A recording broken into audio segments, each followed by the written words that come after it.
Sehingga penting untuk kita melihat juga di mana dan seperti apa jejak-jejak berteologi yang berangkat dari dalam konteks di teks itu sendiri. Dan tadi Januari sudah menolong kita melihat di PL pada sampai pada konteks yang lebih dibatasi, yaitu bagaimana ide atau gagasan konsep bangsa yang terpilih, bangsa yang terberkati, umat pilihan, umat terberkati itu coba untuk digagas gitu. Begitu juga dalam konteks PB. Oke, sebelum saya dan Pak Eben menajamkan beberapa hal, adakah yang mau ditanyakan dulu? Ya, komentarnya Bima gimana? Ya. Beberapa model ya.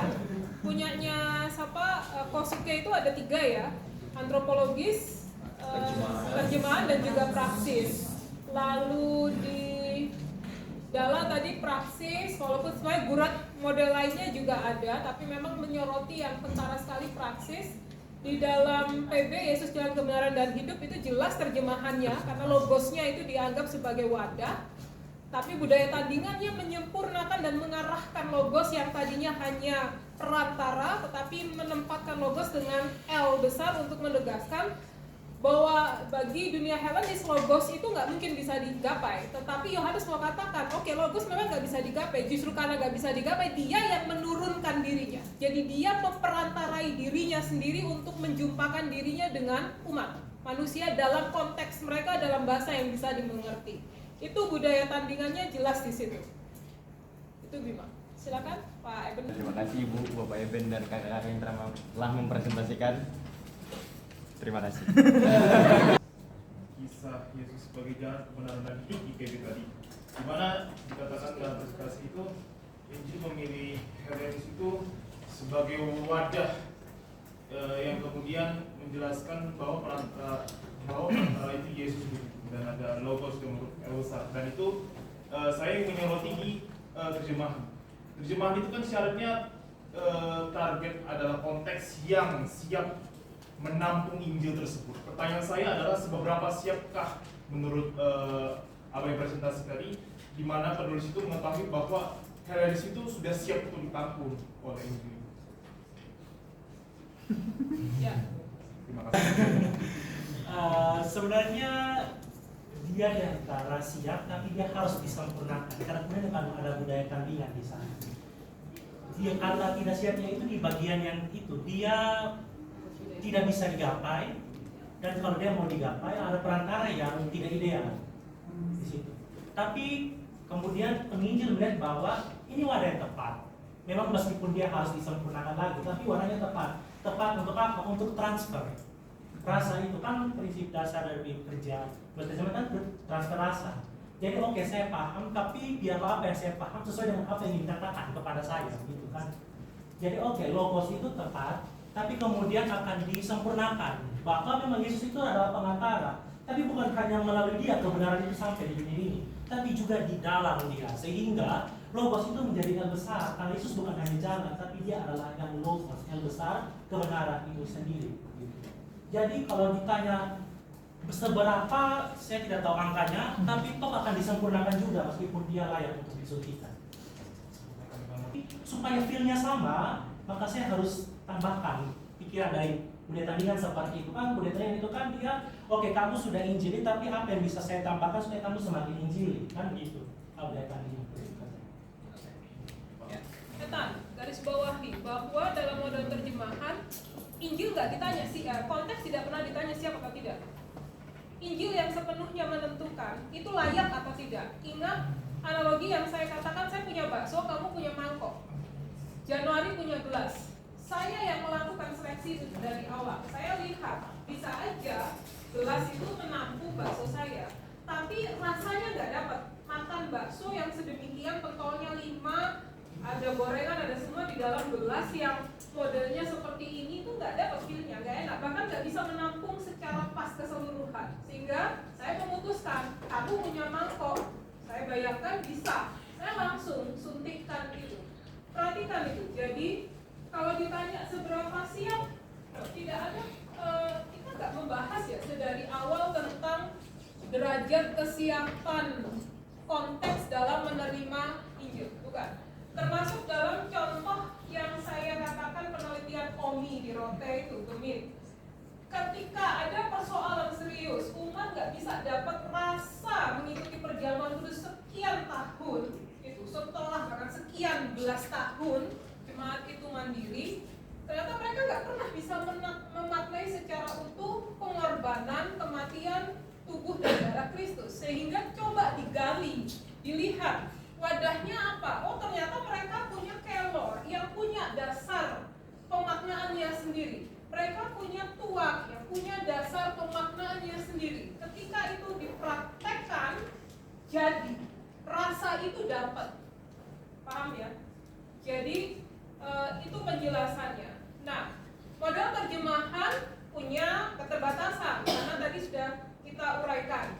Ini kan bicara perspektif, ya hanya bicara dari satu sudut pandang. Sehingga ketika kita melihat Yohanes mengubah logos kecil itu sebagai penantara, ini dijadikan logos yang sepenuhnya besar, artinya Yohanes melakukan upaya menyempurnakan wadah yang sudah potensial menampung Injil itu, dioptimalkan sedemikian rupa bahwa Yesus itu bukan hanya perantara, tapi dia itu loh sang logos sejati itu. Dia itu yang tadi saya katakan, dia nggak mungkin digapai. Kebenaran itu nggak mungkin digapai, itu dalam alam pikir Helenis. Tetapi justru karena dia nggak mungkin digapai, dia yang sekarang menurunkan dirinya dalam konteks manusia supaya manusia bisa memahami dia. Jelas ya? Maksud yang Yesus katakan dia adalah jalan kebenaran dan hidup. Sehingga jangan lagi sembarangan pakai ayat-ayat itu, pakai konsep-konsep itu dalam kepentingan-kepentingan yang keliru. Dalam kepentingan untuk, bahasa Pak Evan tadi pagi apa ya? Gebuki yang lain, yang Kristen gebuki yang Islam, gebuki yang Hindu, yang Buddha pakai Yesus jalan kebenaran dan hidup itu sama dengan masuk surga. Itu lihat konsepnya. Itu jauh sekali. Itu ya. C.K. Garrett sebagai penulis yang membedah lebih jauh tentang bagaimana Yesus jalan kebenaran dan hidup dalam tradisi Yohanin, itu menguraikan secara lebih rinci dan detail lagi. Sehingga jangan lupa pesan esensi Injil yang universal dalam konsep Yesus jalan kebenaran dan hidup itu mau bicara bahwa sang kebenaran, aletheia itu, yang tidak pernah ilusi, yang tidak pernah palsu, yang selalu sejati utuh. Karena aletheia itu bicara sesuatu yang utuh, yang tidak ada cuilan sama sekali, dan itu hanya ada pada yang transenden, itu hanya ada pada Allah. Pada mulanya adalah firman, firman itu bersama-sama dengan Allah, Allah itu, Yesus itu adalah Allah itu sendiri, firman itu adalah Allah itu sendiri. Tidak dibuat, tidak diciptakan, dia ada sedari awal. Itu kan?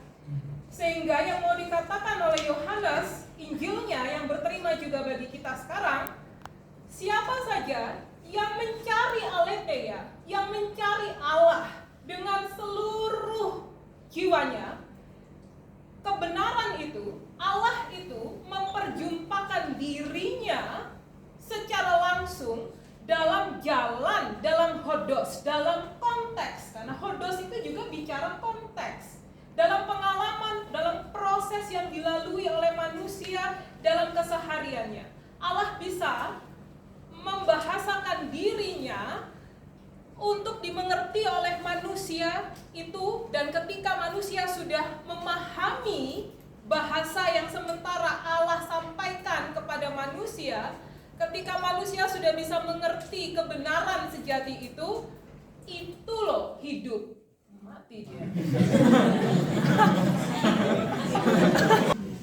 Zoe, ada dua ya konsepsi hidup dalam Yunani itu ya, kronos dan zoe. Hidup yang kronos, hidup yang silih ganti peristiwa, yang hampir minim dengan momentum, karena itu guliran waktu peristiwa silih ganti terus. Tetapi ada hidup yang sifatnya zoe. Zoe itu bicara tentang keutuhan hidup, bicara tentang hidup yang sepenuhnya, hidup yang bermakna. Bahkan ada istilah vitalitas di situ. hidup yang berdaya, hidup yang punya vitalitas. Jadi ini bukan sekedar hidup, tetapi hidup yang betul-betul hidup. Ya, mirip-mirip iklan LMI, gitu lah ya. Bikin hidup lebih hidup gitu. Jadi siapa yang sudah berjumpa dengan Allah dalam bahasanya sendiri, dalam konteksnya sendiri, Allah atau kebenaran sejati itu memampukan dia untuk hidup yang penuh vitalitas. Itu loh pesan Injil secara universalnya. Jauh banget bicara neraka surga. Gitu. Oke, dalam teologi pengharapan ini juga sudah sangat gamblang. Moltmann mengupas lebih jauh sebenarnya, lebih detail. Apa saja aksi-aksi nyata yang mestinya dilakukan oleh gereja. Ingat, Moltmann tidak pakai artikel the. Dia nggak bilang the theology of hope, tapi dia pakai artikel a theology of hope. Dan the dalam bahasa Inggris itu punya dua penekanan makna yang signifikan berbeda. The itu bicara sesuatu yang sudah spesifik, yang deskriptif, yang terbatasi lingkupnya. Tetapi itu bicara sesuatu, itu bicara sesuatu yang dia tidak terbatasi, tidak deskriptif, tidak spesifik. Sehingga ketika Moltmann bicara a theology of hope, yang Moltmann mau tegaskan, esensi pengharapan dalam upaya berteologi. Berteologi itu apa? Moltmann menjelaskan di bagian awal dalam buku itu. Berteologi itu adalah meresapi Allah, menjumpakan diri dengan Allah yang senantiasa mau berjumpa dengan kita. Sehingga dalam upaya berteologi, esensi pengharapan itu tidak pernah bisa dipatok. Pengharapannya harus begini, tidak. Tetapi karakteristik pengharapan itu adalah menyongsong nanti dimulai dari kini. Untuk bisa menuju ke sana harus diawali dari sini. Sehingga itu yang tadi tarikan eskatologis dan kristologinya itu ya. Artinya, a theology of hope mau bicara bahwa wujud konkret dari realisasi pengharapan itu bergantung sepenuhnya pada konteks di mana manusia itu bergumul dalam memperjumpakan dirinya dengan panggilan Allah untuk bertindak atau dengan Allah yang senantiasa memperjumpakan dirinya. Dalam konteks Jerman yang menjadi pengalaman real dari Moltmann jelas konteksnya adalah luka, kekecewaan, kehilangan, kedukaan karena akibat dari Perang Dunia II. Sehingga harusnya gereja dikatakan lebih jauh oleh Moltmann, kalau gereja betul-betul menghidupi kuasa kebangkitan Kristus dan memaknai salib yang selalu ada di dalam altar gereja, maka gereja harusnya turun, keluar dari kenyamanannya, keluar dari gedung-gedung gereja itu, tidak berhenti hanya pada mimbar-mimbar gereja, tetapi menyapa langsung korban itu, bahkan berani menyuarakan suara kenabian kepada mereka yang memulai peperangan itu, yang meneruskan peperangan itu atas nama apapun. Itu detail yang dikatakan oleh Moltmann di dalam buku Theology of Hope. Bicara tentang Koyama, nanti Pak Iban akan jelaskan yang tadi pagi itu, Mount Fuji dan Mount Sinai. Koyama ini dia berkarya di tengah konteks Asia. Teman-teman Asia, seperti yang juga Koyama garis bawahi bersama dengan Pieris, Aloysius Pieris, bahwa konteks Asia itu selamanya nggak akan pernah monolitik, tidak akan pernah. Konteks Asia selalu punya gurat pluralistik, gitu ya. Pak Eben Nubantimo pernah menulis bukan monofonik tetapi polifonik, gitu. Bukan satu suara, tetapi ada banyak suara, yang mana banyak suara itu adalah bagian anugerah Allah juga. Artinya dari jejak karya teologi kerbaunya Koyama, kita mendapat insight, kita mendapat pengetahuan bahwa ternyata untuk bisa memahami esensi Injil dalam penghayatan iman Kristen, tidak melulu ruangnya hanya di dalam koridor kekristenan. Tapi kita bisa dari tempat kita berbicara di dalam dunia Kristen, kita juga bisa melihat bahwa jejak-jejak Allah itu ada di dalam ruang-ruang kamar agama-agama lain. Muang Thai, Thailand itu didominasi dengan Buddhism. Itu. Kalian sudah dapat agama Timur. Di dalam kelas agama Timur saya tegaskan berkali-kali, pemaknaan agama dalam peradaban Timur itu tidak pernah sistemik, tetapi bicara gaya hidup, sehingga dia sangat cair. Jadi kita nggak bisa membedakan di dalam peradaban timur mana yang benar-benar Buddha tanpa menjadi Konghucu, mana yang benar-benar Konghucu tanpa menjadi Dao, mana yang benar-benar Dao tanpa menjadi Hindu, dan seterusnya. Mana yang Sikh, mana yang betul-betul Jain, mana yang betul-betul masing-masing. Kenapa? Karena agama itu bukan sistem kaku, dia terbuka. Siapa saja bisa belajar apa saja dari filosofi atau gaya hidup yang lain. Itu yang terjadi di Muang Thai. Orang-orang Kristen di Muang Thai, karena interaksi yang sedemikian rupa dalam keseharian dengan penganut Buddhis, sehingga esensi ajaran utama dukkha, anatta, anicca, terutama anatta, itu teresapi dalam keseharian mereka sebagai Kristen Muang Thai. Sehingga itu bukan hanya konsep milik Buddhism sebagai agama, milik Buddha sebagai agama, tetapi itu konsep gaya hidup yang memang teresapi dalam tradisi yang ada di Muang Thai. Koyama membaca dan memahami itu karena 8 tahun dia di sana.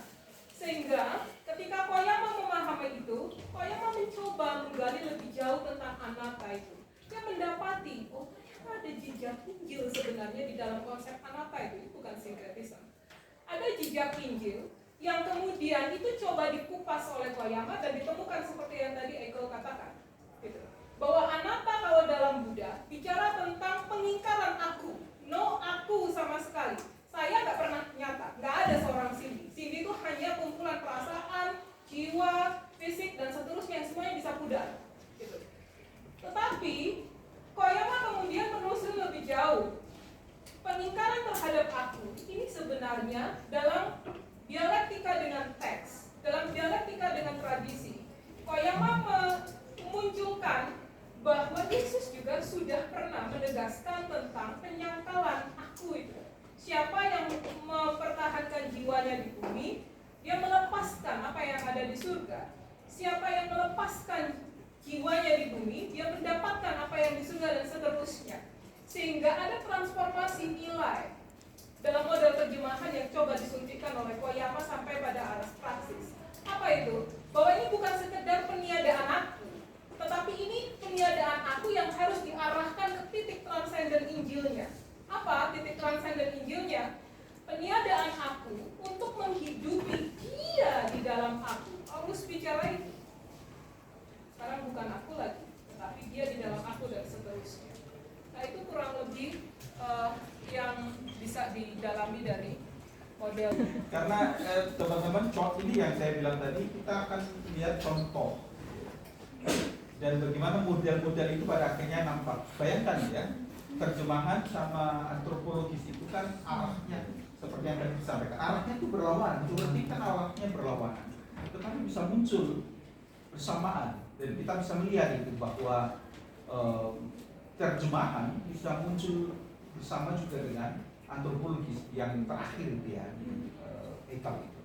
Nah jadi kalau begitu teman-teman, saya kira ini saya harap bahwa ini memberikan gambaran kepada kita seperti tadi yang ditanyakan oleh Bima gitu ya, bahwa model-model itu perspektif, tinggal bagaimana konteks itu akan dilihat dan mau melihat dari sisi yang mana. Dan keenam itu kan lalu memberikan perspektif gitu ya, memberikan perspektif untuk mau melihatnya. Bayangkan teman-teman, di perjanjian lama dan di perjanjian baru proses itu sudah berlangsung. Jadi seperti yang tadi disampaikan oleh Januari itu kan, bagaimana penginjil Yohanes pun berproses berteologi kontekstual dalam konteks Helenis itu ya. Lalu yang muncul adalah terjemahan dan budaya tandingan, itu kan yang muncul tadi. Nah jadi sekali lagi saya kira ini menarik gitu ya. Nah teman-teman, saya tidak mengulas berulang lagi seperti yang disampaikan oleh Bu Susi. Tapi saya kira juga menarik teman-teman, misalkan Koyama juga di tulisannya yang terakhir itu bicara tentang Mount Fuji dan Mount Sinai, Gunung Fuji dan Gunung Sinai. Konteksnya hampir mirip sebetulnya yang juga dilakukan oleh Jürgen Moltmann. Konteksnya ada dalam situasi di mana kondisi yang berat juga dengan Nagasaki dan Hiroshima. Itu kan konteksnya 45 sebetulnya yang di bukunya Koyama terakhir itu. Maka dia beri subtitle di sana, A Pilgrimage of Theology. Nah, satu sisi kita lihat bahwa ini yang dihayati betul oleh Koyama, bahwa Sinai itu sebagai sebuah perwujudan bagaimana perjumpaan dengan Allah yang imanen itu. Dan kita melihat bagaimana Fuji lalu menjadi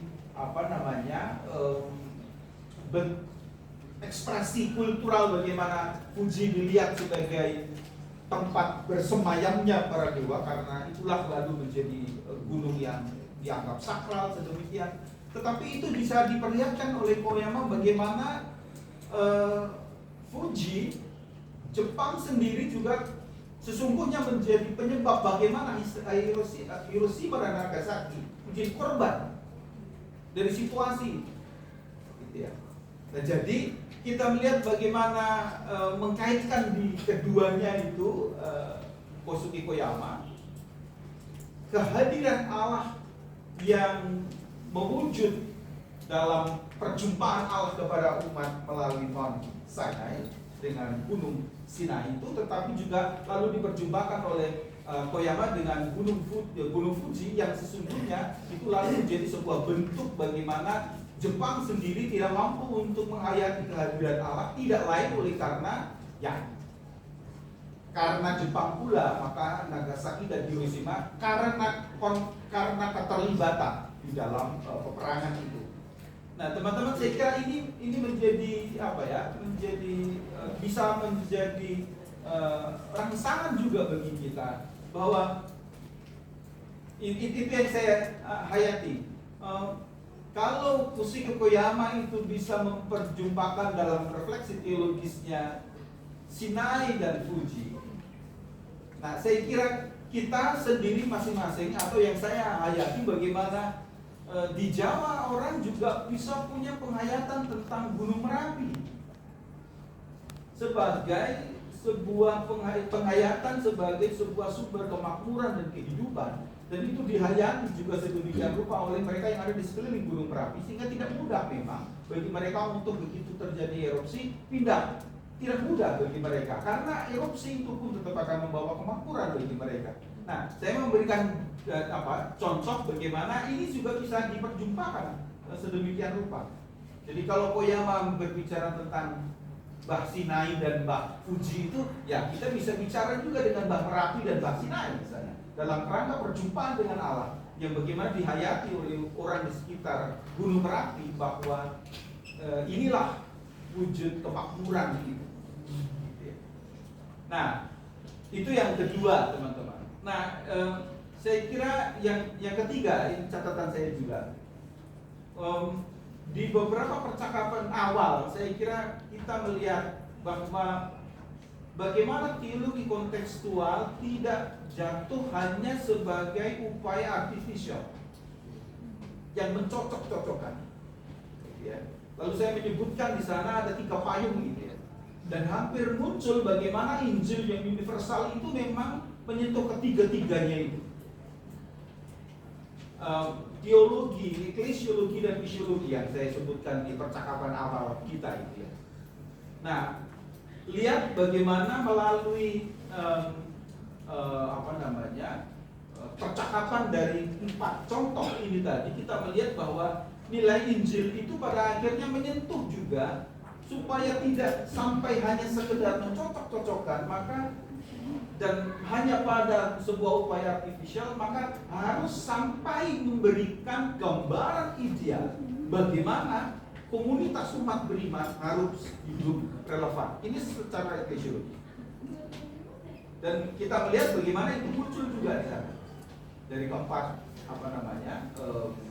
contoh ini tadi. Dan demikian pula saya kira bagaimana menghayati supaya teologi kontekstual juga tidak jatuh sekedar mencocok-cocokkan, maka pesan universalnya juga muncul dalam hal misiologi, bagaimana visi dan misi gereja menjadi visi dan misi gereja yang kontekstual dan yang relevan, yang menjawab pergumulan dan pergulatan konflik manusia, maka persoalan kemanusiaan, persoalan keadilan, lalu itu menjadi suara baru, menjadi teman dialog baru. Nah, itu juga yang kita katakan sebuah konteks teologi kontekstual di abad 21. Kalau ada suara baru, ada teman dialog baru yang tidak hanya terus-menerus pada tradisi dan teks, tetapi konteks lalu menjadi teman dialog baru yang berkembang sedemikian.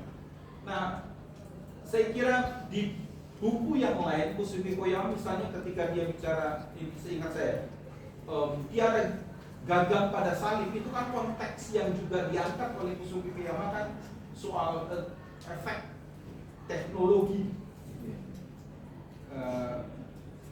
Bagaimana segala sesuatu dipermudah, segala sesuatu difasilitasi untuk menjadi lebih mudah, tetapi Allah memilih jalan salib justru. Tidak ada yang mudah, tidak ada yang gampang, justru penderitaan yang dipilih. Nah, teman-teman, saya kira begitu ya. Kita bisa melihat pesan-pesan universalnya itu yang juga tentu akan sangat relevan juga bagi gereja. Saya kira itu Bu Cindy yang bisa saya. Kerbau dianalogikan sebagai Allah yang turut melibat. Jangan potong kompas memaknai kerbau itu sama dengan Allah. Allah itu berarti adalah kerbau. Tidak ya? Ini sama seperti konsep yang ada dalam gagasan orang Toraja. Toraja memaknai kerbau itu bukan binatang biasa, ya. Karena kerbau itu dimaknai sebagai medium perjumpaan antara yang transenden menyapa yang imanen. Itu sama, persis seperti apa yang dihayati dalam konteks Muangkai juga seperti itu. Tadi Edo sudah tegaskan kenapa kerbau. Karena kerbau banyak digunakan, tetapi kerbau itu adalah perjumpaan antara yang Muangkai 1 dengan Muangkai 2. Muangkai yang tradisional, juga Muangkai yang modern, tetapi juga antara yang transenden dengan yang imanen. Sehingga ketika bicara kerbau, itu arahnya